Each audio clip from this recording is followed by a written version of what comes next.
Salve, salve pessoal, sejam todos bem-vindos a mais um vídeo da Comezaina Sociológica, tá certo? Hoje ficamos com a filosofia e hoje nós falamos do último período da filosofia grega antiga, tá certo? Vamos falar um pouquinho das escolas helenísticas, né? Mais especificamente de duas dessas escolas, o estoicismo e o epicurismo. Beleza? É importante marcar, né, que esse período de desenvolvimento dessas chamadas escolas helenísticas, né, é um período de desintegração da cidade-estado, né, um enfraquecimento da cidade-estado, é posterior às invasões estrangeiras, né, as invasões principalmente ali de Alexandre o Grande, né, o imperador da Macedônia, né, os macedônicos também eram os gregos, né, mas eram gregos do norte, não considerados tão gregos assim por quem vivia em Atenas e Esparta, por exemplo, né, mas então a Macedônia cresce, começa a domina tudo desde ali da Grécia até as Índias, enfim, e a cidade-estado então desaparece como centro da vida filosófica e política, né? E nesse período algo de muito curioso acontece, né? Porque a cultura grega, aquilo que vinha sendo produzido na Grécia em termos filosóficos, vai ser atravessado por uma série de outros pensamentos, por uma série de outras culturas, né? Isso cria um caldo cultural muito rico, que é o caldo do helenismo, beleza? E vai ser muito importante no desenvolvimento dessas escolas, tá certo? E aí, bom, as escolas helenísticas todas trazem uma herança socrática muito grande, né? A herança socrática é a de que só há um mal, a ignorância, de que só há um bem, o conhecimento, né? E esse conhecimento, sabedoria, no caso das escolas helenísticas, nós podemos entender como uma espécie de tranquilidade da alma, beleza? É um estado de tranquilidade da alma. Alcançar essa tranquilidade da alma é que é sinônimo de conhecimento para essas escolas, né? Essa tranquilidade da alma também pode ser entendida em algum limite como felicidade, tá certo? Então a filosofia não é mais apenas atividade de pensamento, né? Mas ela é propriamente uma atitude filosófica, uma atividade de corpo, ela é um estilo de vida, ela é, se você quiser dizer, uma filosofia de vida, né? E marcada também, então, como a gente já disse, por todo esse cosmopolitismo da vida que passa a acontecer nesse contexto histórico. Tá certo? A escola que nós vamos falar hoje, em primeiro lugar, né, que dá título a esse vídeo, é o estoicismo, beleza? O estoicismo, então, era uma corrente filosófica ali, né, uma escola filosófica que está pensando o seguinte, né? Está pensando que o estoico está preocupado, em primeiro lugar, com um bom governo, né? O que caracteriza um bom governo, que pode constituir um bom governo, mas eles partem da premissa de que para realizar um bom governo, né, isso é forte sobretudo em Roma, o estoicismo é a filosofia mais comum na Roma antiga, né, que se sucede a esses acontecimentos, beleza? Então, para fazer um bom governo, era primeiro preciso saber governar a si mesmo, tá certo? Governar a si mesmo impõe lidar com as próprias paixões, lidar com os próprios instintos, lidar com as próprias vontades, uma espécie de cuidado de si, de entendimento de si, de autoconsciência, beleza? Então, primeiro, cuida-se de si, para que depois se possa encarar a vida, né? E ao encarar a vida, a filosofia estoica também recebe o nome de filosofia da coragem.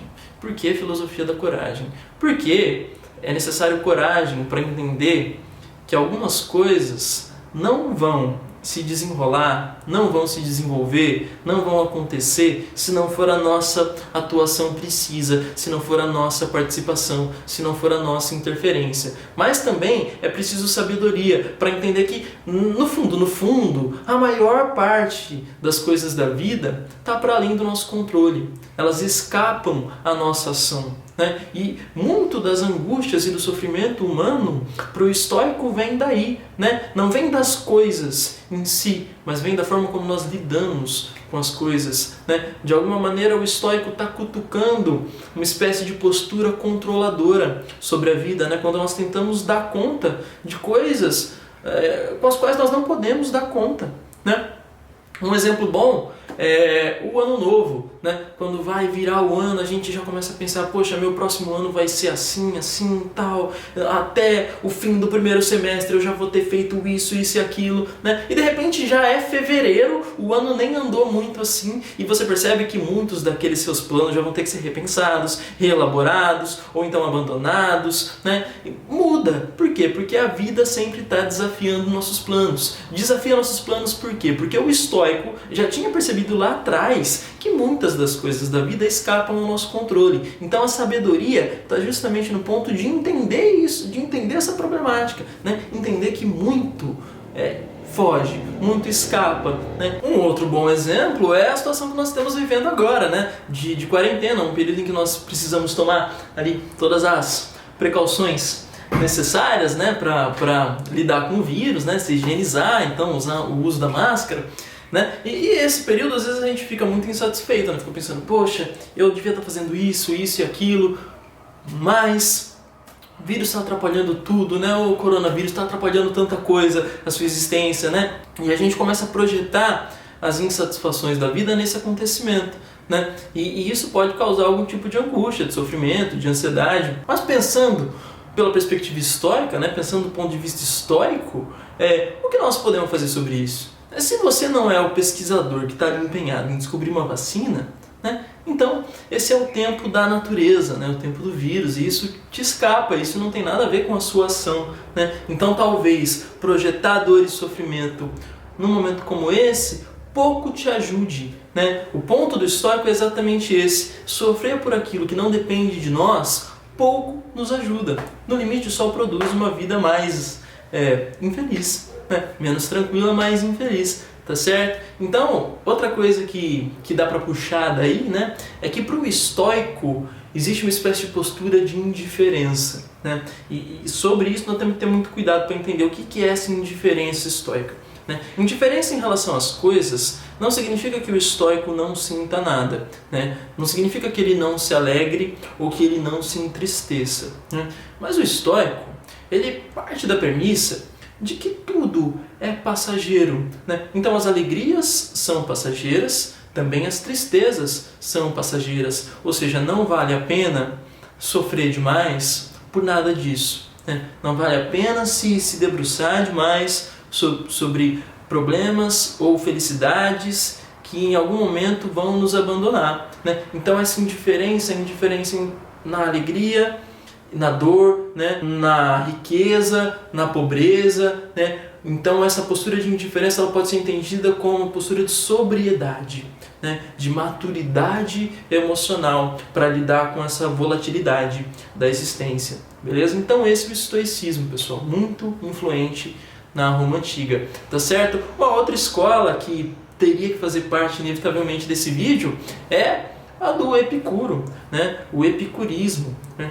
Para o epicurismo, tranquilidade da alma e a própria felicidade, ela está relacionada ao prazer, beleza? Então, para Epicuro, né, aquele que filosofava nos chamados jardins, né, onde se filosofava ao ar livre, se filosofava conversando, pessoas de diferentes idades, gêneros, estavam todas ali, né? Então essa filosofia mais fluida que toma o espaço físico propriamente aberto da cidade, né? Para o Epicuro, nada mais importante do que o prazer. A vida feliz é a vida prazerosa. Nesse sentido, o Epicuro pode ser chamado de um hedonista, beleza? Aquele que sabe valorizar o prazer. Mas vejam só como isso pode também ali produzir algumas incoerências, alguns enganos, né? O prazer do Epicuro não é um prazer de excesso. Pelo contrário, do ponto de vista do Epicuro, o excesso é justamente aquilo que produz dor.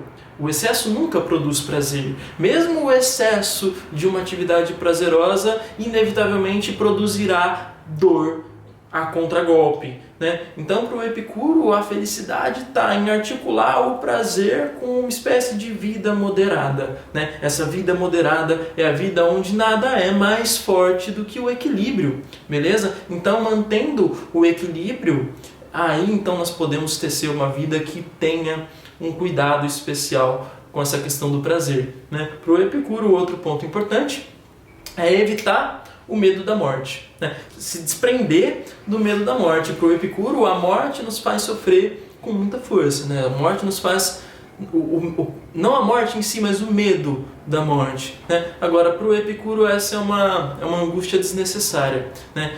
Ele tinha muita influência do pensamento de Demócrito, né? Acredita-se que o Epicuro tenha sido aluno de um seguidor de Demócrito, e o Demócrito era o atomista, né? Aquele que formula a concepção de átomo, palavra que a ciência utiliza até hoje, né? Mas que tem origem nos gregos, né? Então, o Epicuro também pensava que a natureza é resultado do encontro e da desagregação de átomos, né? Assim ele pensava também que era a nossa alma, né? Nosso espírito, assim os gregos pensam, né? Então a alma seria resultado de uma espécie de integração de átomos. A morte significaria então a desintegração da vida, portanto a desintegração da alma. Se a alma se desintegra, não há mais como experimentar nenhuma sensação, nem mesmo prazer, né? Muito menos a dor, né? Não há nada, ou seja, não há por que temer a morte, porque depois da morte não há nada, pelo menos do ponto de vista do Epicuro. Tá certo, pessoal? Então hoje ficamos com duas belíssimas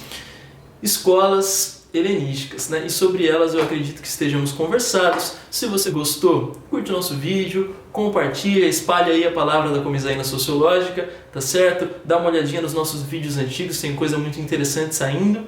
E é isso, beijão, se cuidem e até a próxima!